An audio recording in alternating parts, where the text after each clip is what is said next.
Estão ouvindo uma música de fundo? Sim. Então coloquei aqui para gravar. Filhas da Deusa, as Mulheres Santas da Índia. Hoje, dia 12 de fevereiro, quarta-feira, às 20h20, damos início à nossa jornada. Com os olhos fechados, num estado profundo de devoção. Olhando para o nosso coração e se conectando com a fonte de toda a vida. Abençoado seja a luz em nós. Abençoado seja a fonte de luz da vida eterna no feminino sagrado de cada uma de nós. Abençoado seja a nossa história. Eu quero que você abençoe a sua história.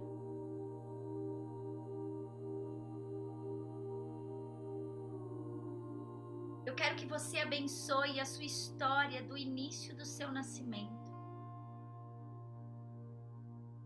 Abençoe a sua infância. Abençoe o florescer da sua juventude, que te deu coragem, passos firmes e olhar ao longe. Abençoe, e abençoar é bem dizer, é ter um coração bendito e sagrado. Abençoe a sua primeira maturidade, os 20 anos da paixão, o querer amar e ser amada. O que quer que tenha acontecido ali, abençoe.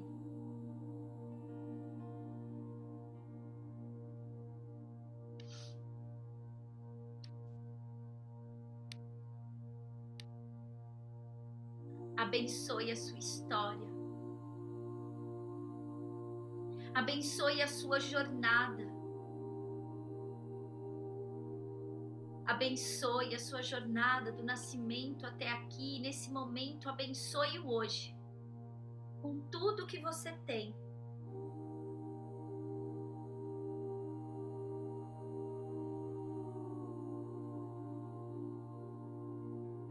Abençoado seja o teu nome. Porque dentro de tudo há você. E dentro de você há o todo. Abençoe ao seu redor todas as coisas que a vida lhe traz. Abençoe os medos. Abençoe a frustração. Abençoe a alegria. Abençoe as incertezas. Abençoe. Sinta descer as bênçãos do céu para bendizer aos seus ouvidos. Bendita seja você, fruta do filho e da filha. Bendita seja a paz da Mãe Divina em você, que remove todos os temores imaginários, toda doença, tristeza e ignorância. Bendita seja a luz da Mãe que desce sobre você, bendizendo em seu coração. Seja corajosa, com tenacidade, com cautela, e não temas.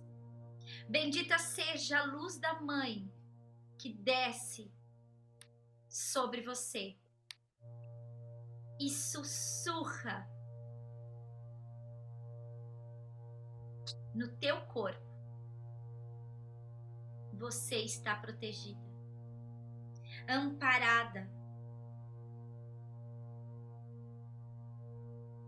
Não temas.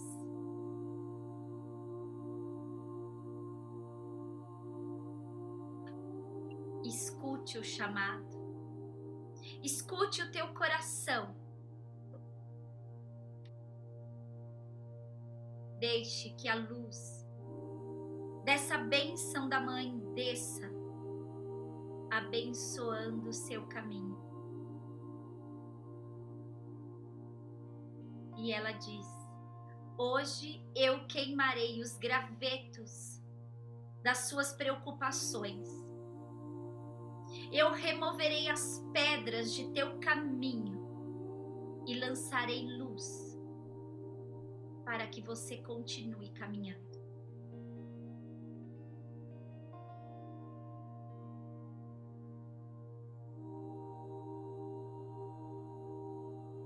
Sinta as bênçãos descendo sobre você, te ensinando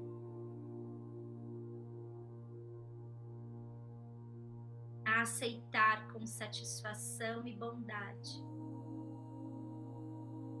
a eliminar torturas como ciúme e todos os meios onde o ego assume o seu pior destino. As bênçãos da Mãe Divina descem sobre você.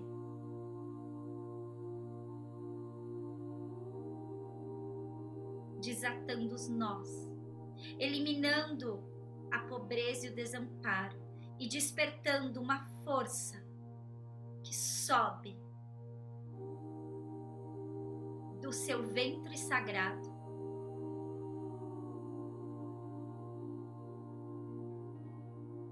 com luz de felicidade, esperança e glória. Faça um breve silêncio e sinta que você está sendo abençoado.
Ave Maria, cheia de todas as graças, de muitos nomes e de muitos saberes, adentre em nosso coração e desperte a nossa santidade. Inspira profundo, solta o ar devagar.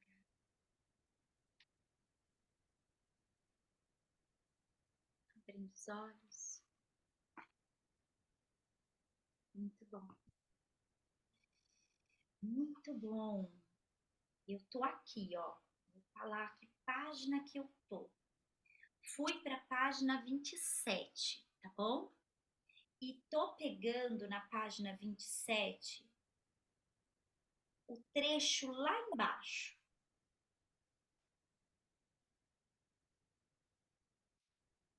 Então, se você não leu as páginas anteriores a essa, marca aí para você poder ler, tá bem? Então vamos embora. Por que que eu pulei isso? Porque a gente tinha falado dessa história, então vou pegar aqui. O último parágrafo da página 27 está dizendo o seguinte: no Tantra Shaiviti, ou Shaivitri também, o estado mais elevado de consciência pura e genuína, entre aspas, Shiva, a suprema divindade, é simultaneamente a consciência barra poder transbordante, igual a Shakti, a deusa primordial. Eu vou dar uma pausa. Pensa que no cérebro, o lado direito e esquerdo estão exatamente essas fontes, assim como o corpo. Para algumas tradições vão chamar de yin e yang, para o yoga de Shiva, para o yoga tântrico de Shiva e Shakti, ou você vai olhar muito como Ida e Pingala, né, que são fontes do nosso corpo que transborda consciência e potência. A consciência, Shiva, quando ele diz, ele é mais elevado de consciência. Essa é o lado direito do nosso corpo. O lado direito do nosso corpo é tomado de consciência de Shiva. Assim como o lado esquerdo do cérebro é tomado dessa consciência de Shiva.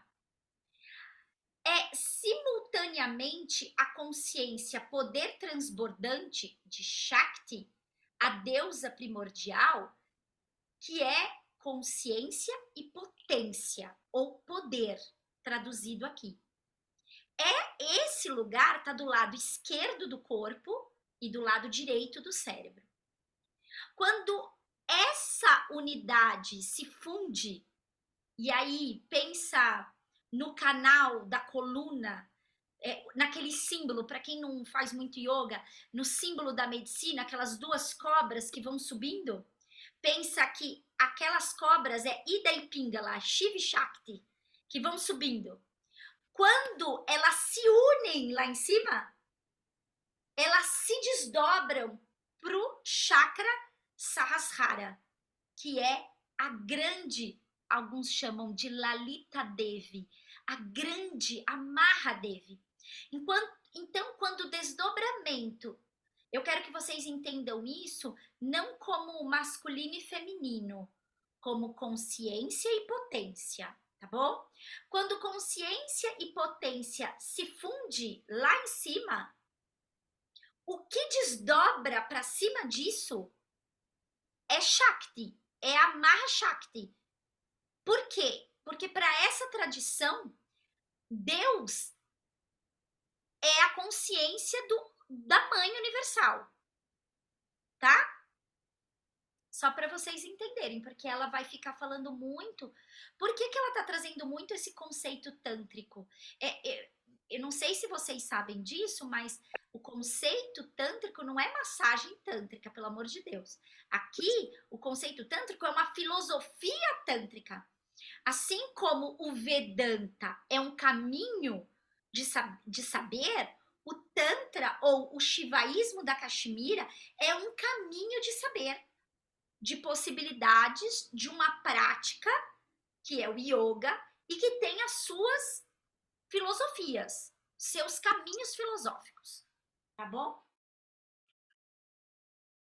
Gente, eu não sou uma expert nisso, né? Eu estudo, então se um dia eu falar alguma bobeira, eu vou ter que vir aqui e reforçar isso, né?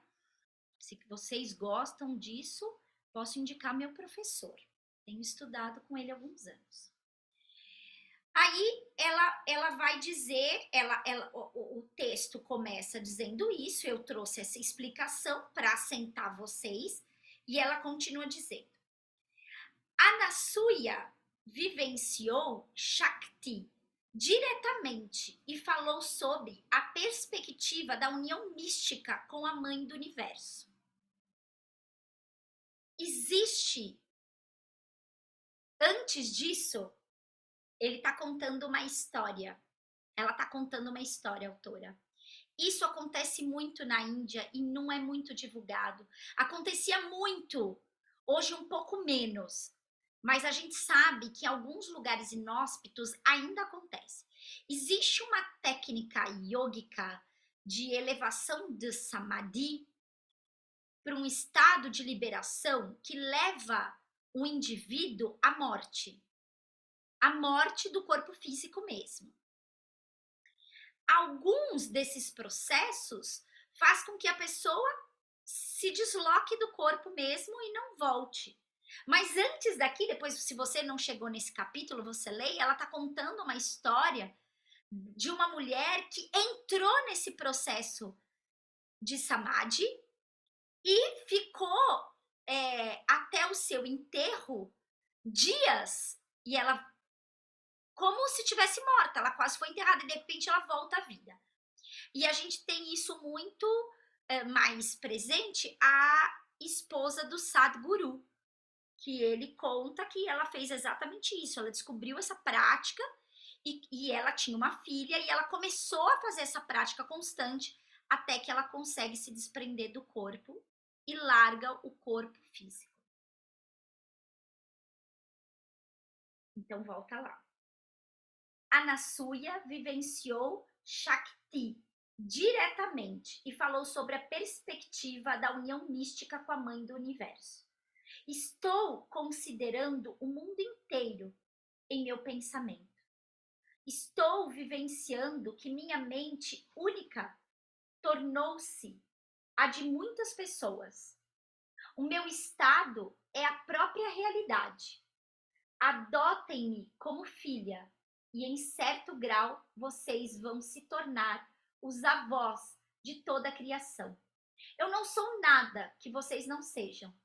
Não me parece que eu seja maior do que vocês. Deus não existe em parte alguma separadamente. Todos vocês são Deus. Não está correto dizer mãe do universo. O universo em si é a mãe. Vocês não podem abandonar nunca o meu regaço. Eu vou dar uma pausa. Quando eu voltei a reler essa página, esse capítulo, eu fiquei pensando por que a gente escolheu esse livro. Porque não é um livro fácil. É mais fácil ler o Evangelho de Maria Madalena do que ler esse livro. Pode não parecer. Apesar dele ser um conto e uma história que vai se desdobrando em ensinamento, é um livro muito difícil de se ler. Porque nos faz olhar para uma realidade única em nós, em que pode nos potencializar a chegar a sentir esses estados. Eu não sei se vocês já tiveram perto de alguém que tivesse muita presença, que você fale assim, nossa, quando eu estou do lado desse ser, ele tem tanta presença que me emociona, me faz chorar, me faz me render, me faz... Quando eu vou trazendo esse livro nessa profundidade, ele me traz a presença. E é desafiador também, de um certo modo, encarar a própria presença. Porque, de alguma maneira, essa própria presença nos convida a voltar um caminho de retidão, a estar num caminho de abertura maior. A gente pode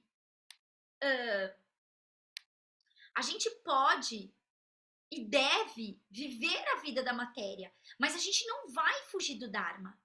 Você pode fugir nessa encarnação, mas você não vai fugir do Dharma. O Dharma é o teu caminho.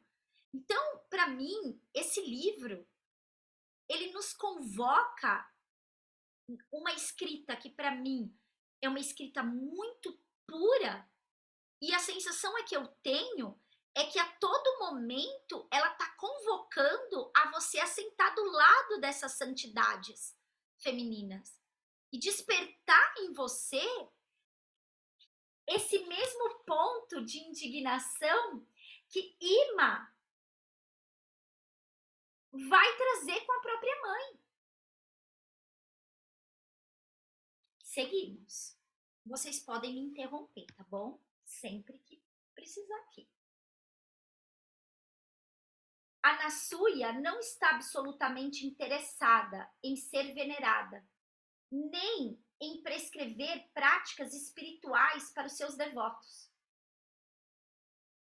A gente vê, e hoje a gente está vivendo, ainda a gente está na Índia vivendo o Mahakumbha Mela, e eu sigo alguns canais, e a gente vê como o masculino, como o guru, ainda é tão forte naquela estruturação.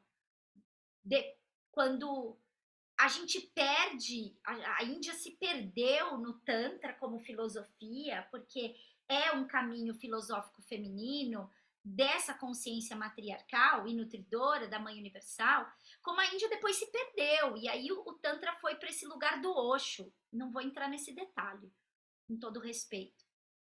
Mas ler esse livro, depois de ter lido Maria Madalena, nos convoca a ser a Maria Madalena. Eu fiquei pensando por que elas escolheram esse livro. Eu comecei a votar contra. Eu não sei se vocês perceberam. Eu comecei a votar em outros. Eu vou votar em outros. Aí eu votava e eu via que alguém votava nesse. Aí eu falava assim, então eu vou dar 2 votos. Votar no yoga para Jesus e no outro. Mas aí vinha alguém e votava nesse de novo. Aí eu tirei meus votos e falei assim, é isso. Não adianta eu votar em outros, é esse. Porque eu sabia que esse livro ia mexer comigo e eu sei que vai mexer com algumas de vocês aí. Porque eu acho que é um livro que coloca você de frente dessas almas, dessas manifestações de unidade, né? Tô na frase lá de baixo. Não havia nada. E olha que lindo que ela fala, ela não quer ser venerada. E ela não vai te dar ensinamento nenhum. Sabe o grande problema? É que a gente está sempre esperando alguma coisa do professor, do mestre, do guru. Qual é o próximo passo que você vai me dar? E nesse lugar, a gente sempre é um pedinte. A gente nunca se rende a essa própria consciência. A gente sempre quer alguma coisa. E é isso que a filha dela, porque ela vira uma santa, mas ela tem uma filha biológica. E essa filha, ela tá pedindo isso. É muito sobre nós. A gente não quer se render. E isso é um lugar muito... Gente, eu não sei se eu vou alcançar a profundidade dessa literatura. E eu acho que eu nem espero isso, né? Porque eu falo com vocês, eu fico enxugando minhas lágrimas aqui. Mas o ponto importante dessa parte que eu escolhi para nós hoje é que existe uma parte em nós que a gente quer tanto um lugar de unidade que quando a gente encontra alguém do nosso lado, seja até um professor de yoga que tem um professor que tem essa abertura, a gente tem sede, aí ele dá. Só que daqui a pouco, num segundo momento, você diz, já que ele dá, ele pode dar mais. Então eu quero mais. E eu peço. E ele dá. Daqui a pouco eu estou achando que é obrigação dele dar. Porque já que ele deu, eu quero mais. É obrigação dele dar. E aí, esse professor, esse mestre, esse guru, não importa, ele dá mais um pouco. Só que aí ele percebe que você está apegado nesse dar dele. Que você não está abrindo a sua própria fonte, que você está querendo se desenvolver pela fonte do outro e não pela sua própria fonte. Então a frase aqui me remete a esse lugar de que você tem que se responsabilizar pela sua própria fonte.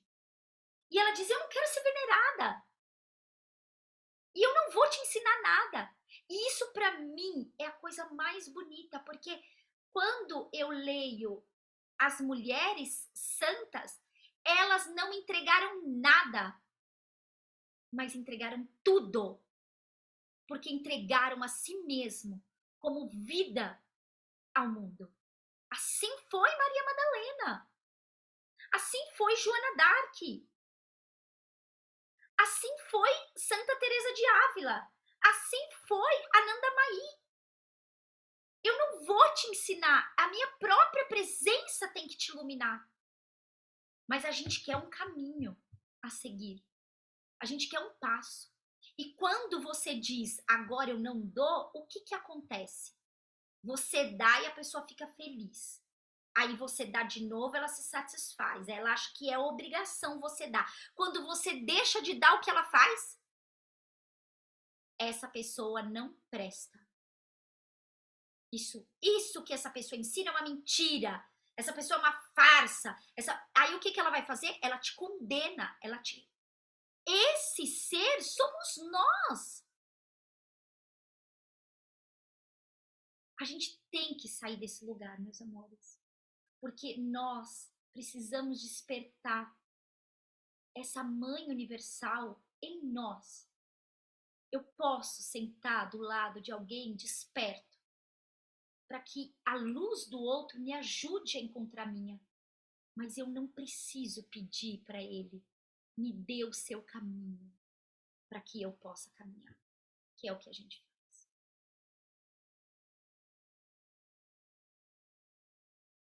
Ela vivenciava a si mesma e todos ao seu redor como perfumados com divindade, somente pela graça da própria Shakti, por nenhum outro esforço. As pessoas poderiam repousar novamente na própria essência e vivenciar isso. É exatamente o que eu estou dizendo aqui. Vou para baixo. Rima, que em sânscrito também quer dizer irmã, chorava toda noite antes de dormir, porque podia ver o estado divino transbordando dos olhos da mãe, mas não conseguia vivenciá-lo por si própria. Embora sua humildade e seu serviço a tornassem estimada pelos devotos da mãe, muitos dos quais acreditavam que ela poderia ocupar seu lugar após a morte de Anusuya, Ima estava profundamente frustrada. Será que algum dia, querida mãe, eu alcançarei esse estado no qual minha consciência estará preenchida por você e só por você? Escreveu em uma carta. Esta é a angústia do meu coração. Muitas almas sentem o enorme abismo entre a própria experiência e a de um sábio que compreende Deus, mas a crise era intensamente acentuada em Ima, uma vez que o sábio em questão era sua mãe biológica. Ela queria mãe, e ela queria sentir a mãe nela, como a mãe sentia, mas não era possível. Porque ela estava tentando despertar a mãe através da mãe, e não nela mesma. Como ela diz, como poderei alcançar algum dia a compreensão do eu com uma mente tão instável? Perguntou Ima. Não sei nada sobre realização de objetivos, respondeu Anusaya. Sim, mãe, você é o próprio objetivo. Portanto, não precisa pensar nisso. Mas nós devemos lutar e encontrar uma maneira de alcançá-lo. Bem, para mim, há satisfação no jogo e na travessura, sorriu Anusaya. É tão profundo esse diálogo que eu não sou capaz de conduzir aqui. É muito profundo isso. Porque Ima, ela tá pedindo como eu alcanço esse estado de consciência vivendo uma vida que tem objetivos a serem cumpridos. É porque a gente está o tempo todo querendo aquilo que não se pode ter, porque já temos. Vou dar um exemplo chulo. Quando você diz assim, nossa, eu desejo ter harmonia. Eu desejo paz. Ninguém deseja paz se não tem paz. Porque você só deseja aquilo que você possui, porque se você não possui, você não pode desejar.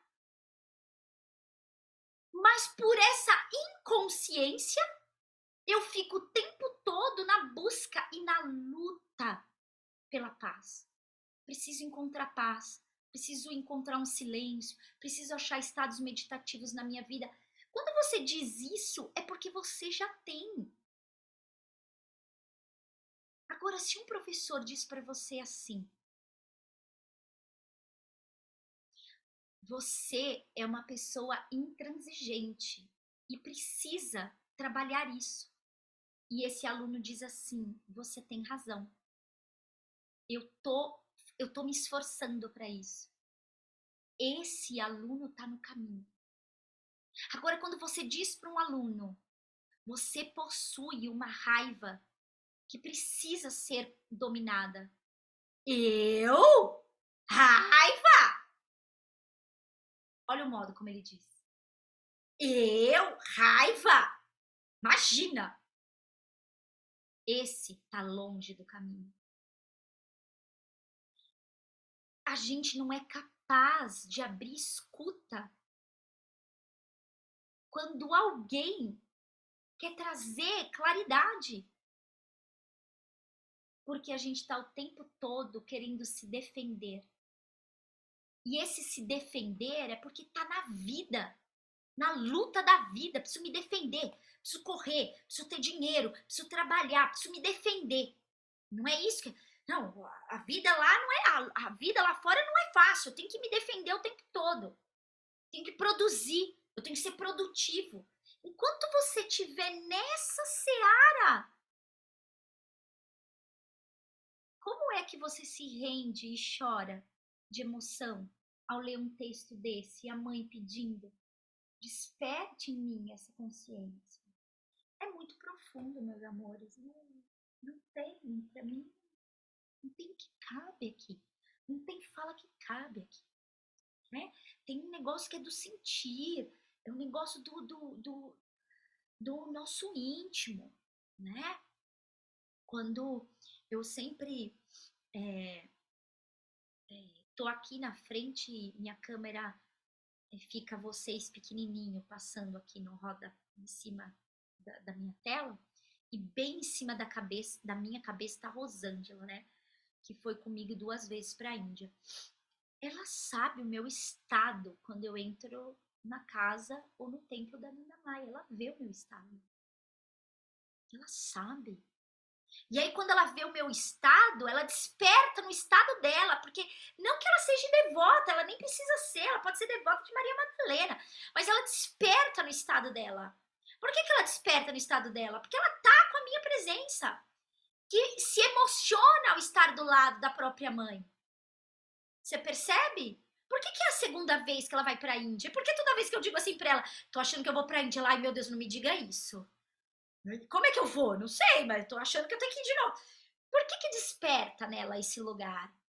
Porque não é a Índia que desperta em nós, é a Mãe Divina que desperta em nós, que diz para nós, venha à minha casa, que aqui eu vou te receber. Porque às vezes, nesse nosso universo da vida diária, a gente às vezes esquece de que ela pode estar na nossa presença aqui agora. Porque a gente está no lugar de cumprir os objetivos da vida. E que não é para isso que nós estamos aqui. Né? Os objetivos são secundários. Acordar cedo, ir para academia, comer direito. É secundário. O teu corpo nem precisa de alimento. Você sabe disso. Se você comer menos do que você come hoje, 50% do que você come, você vai elevar o seu corpo tão num lugar tão sutil que você não vai ter exigência de comer mais do que isso. Por isso que os verdadeiros yogis, eles não dizem para comer na hora do almoço, na janta, 3 vezes por dia, como dizem alguns estudiosos da área da saúde. Os yogis dizem, você só se alimenta quando você sente fome. Nunca se alimente por obrigação, e não importa a hora. Porque às vezes o seu corpo vai sentir fome de comer algo às 9 da manhã. Dê para ele.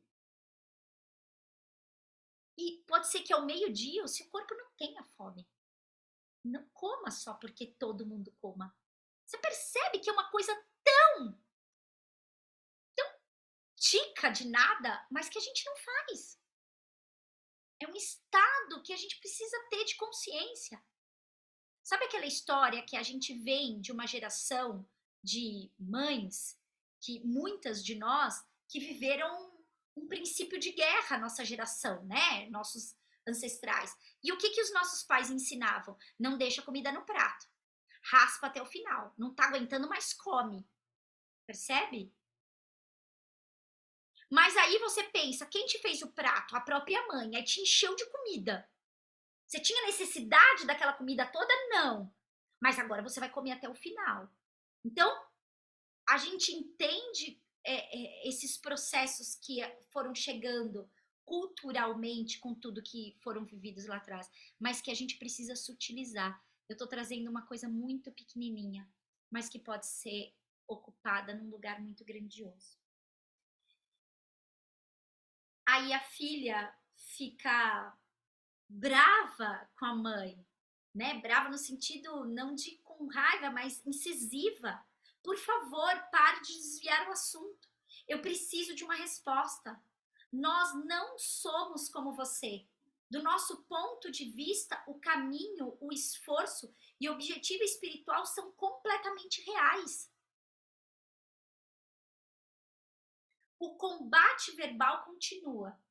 Brincalhão por parte da mãe e excessivamente sério por parte da filha. Isso é nós conversando com a Mãe Divina. Às vezes a gente às vezes briga, né? Esses, acho que foi 2 semanas atrás, eu dei o curso de Diksha e a gente faz a convocação da Nandamá e da Mãe Divina. E 2 semanas antes do curso, por quê? Mãe, nananana, chamando ela para. E aí, no dia do curso, ela me vem. E eu penso, como ela é amorosa. Como essa consciência da Mãe Universal é amorosa. E como ela não tá chateada comigo, porque há 2 semanas atrás eu briguei com ela e depois disse, agora eu vou ter que dar um curso e ainda vou ter que convocar você. E como é que eu vou convocar você se eu tô aqui brigando com você? E aí ela vem amorosa, brincalhona, carinhosa, amparando. Você percebe? A gente é essa própria consciência. Quantas vezes o filho estava bravo e você falou, tá tudo bem, eu tô aqui, tá tudo certo. Quantas vezes um amigo chegou esbaforido e você, calma, respira, tá tudo bem. Vamos tomar um chá, vamos conversar. Isso é aspecto da consciência da Mãe Universal. Não há, eu vou pular aqui, mas porque é isso, eu me empolgo, já deu 44 minutos. Agora eu vou para a página 30, tá bem? E diz assim, Ima tinha 25 anos quando ficou criticamente enferma, com varíola.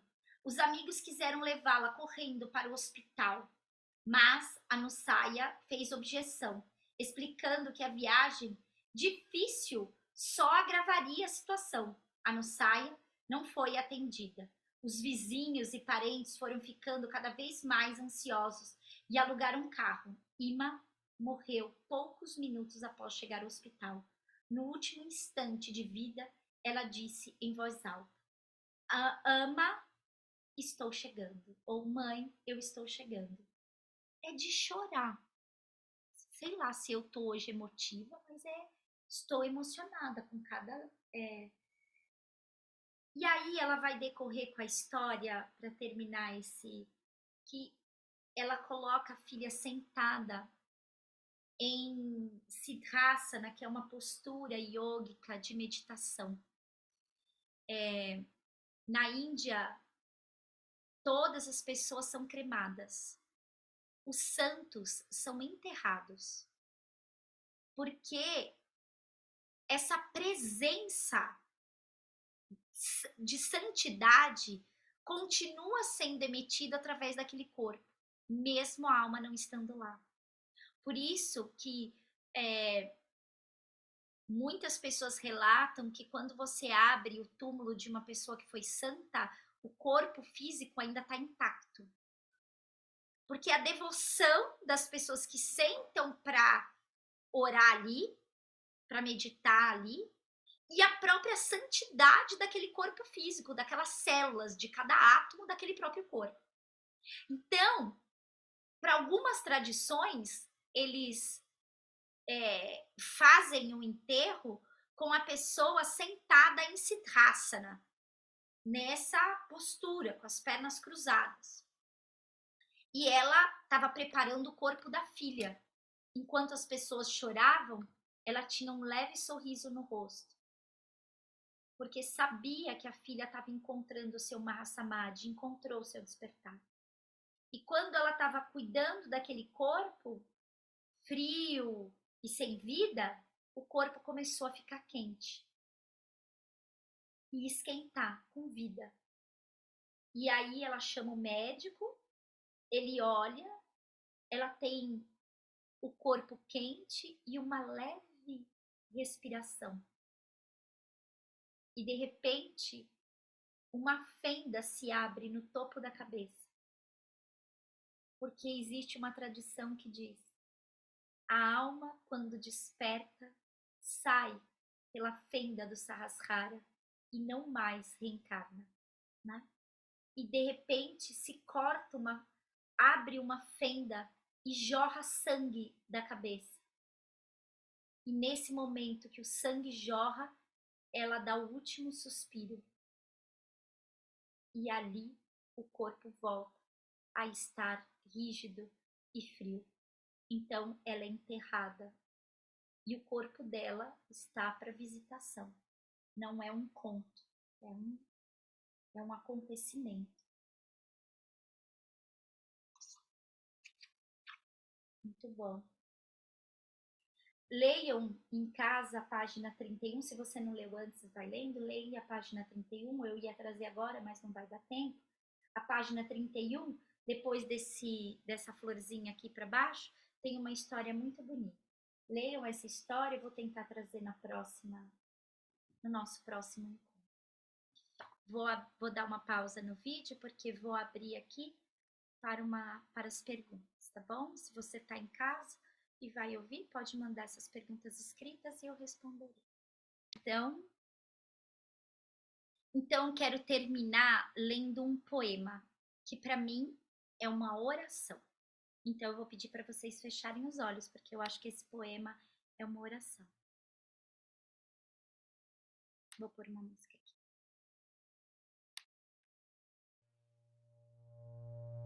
Os olhos fechados. Lembra de tudo o que caminhou nós para esse momento.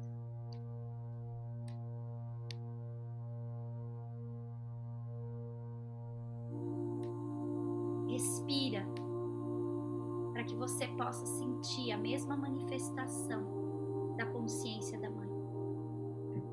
Poema místico de Bhaskara.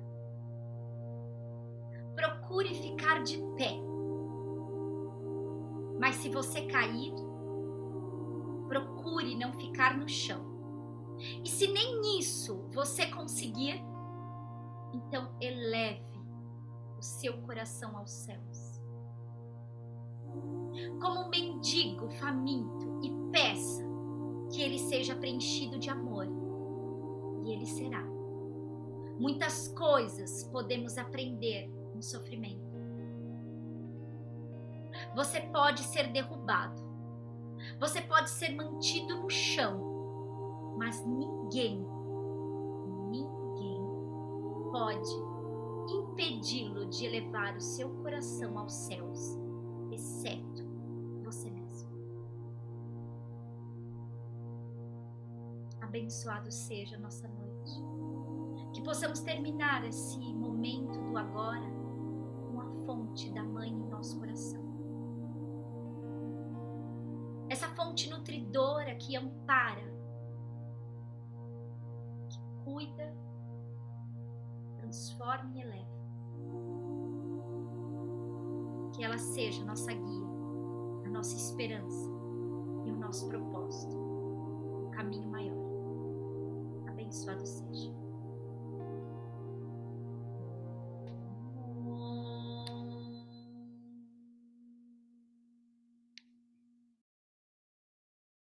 Purnamadam Purnamidam Purnasya Purnamudachyate Purnasya Purnamapayam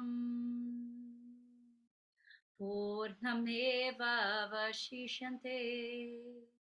Om Shanti Shanti Shanti.